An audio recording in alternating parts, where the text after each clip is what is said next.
Brazil versus ফ্রান্সের match নিয়ে দু একটি কথা বলাই লাগে, যার কারণে এই video as a Brazil fan হিসেবে সেটা বলাই লাগে, বলি আপনাদেরকে শুনেন।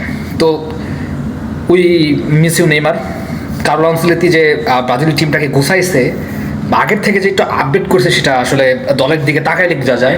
দলকে খেলতে দেখলে, মাঠে খেলতে দেখলে বোঝা যায় যে ব্রাজিল একটু ডিফারেন্ট, একটু আগের থেকে একটু ডিফারেন্ট হয়েছে। তো এই যে ম্যাচটি নিয়ে, ফ্রান্স কিন্তু ওয়ার্ল্ডের বেস্ট টিম রাইট নাও। তো এই হিসাবে কিন্তু ব্রাজিল যতটুকু খেলছে এটা ভালো খেলছে, কারণ ব্রাজিলের ইনজুরি যুক্ত স্কোয়াড। কারণ এই তাদের যে মেইন ডিফেন্স সিবি যে আছে, এর আগে কিন্তু ছিটকে গেছে। মিলিতাও থেকে শুরু করে মার্কিন হোস, গাব্রিয়েল ম্যাগালেস, সবাই ছিটকে গেছে। তো কালকে ডিফেন্সের থেকে তুলনায় যে অ্যাটাক লাইনগুলো খেলছে, ফাইনাল থার্ড যারা ভিনিসিয়াস, রাফিনহা যারা আছে, বা এদের ফিনিশিং দেখে আমি খুবই হতাশ।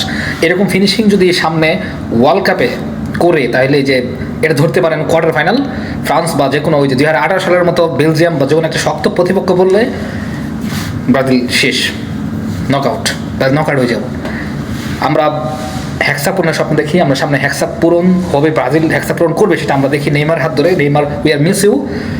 প্লিজ কার্লোকে বলতেছি যে নেক্সট কোয়ালাপে বা বিশ্বকাপের স্কোয়াডে নেইমারকে অবশ্যই অন্তর্ভুক্ত করবেন, কারণ নেইমারের বিকল্প ব্রাজিল এখন পর্যন্ত হয়নি। ভিনিসিয়াসও 10 নম্বর জার্সি দেওয়া হয়েছে, কিন্তু ভিনিসিয়াস 10 নম্বর জার্সির মূল্যায়নটা কতটুকু করছে সেটা জানি না। এর আগেও রদ্রিগো 10 নম্বর জার্সি পড়ছে, সে মূল্যায়ন করতে পারে নাই। আবার রাফিনা তো আছেই, তার আসলে ক্লাবে সুন্দর, রিয়াল মাদ্রিদের জন্য ভিনিসিয়াস সুন্দর, বার্সার জন্য রাফিনিয়া সুন্দর।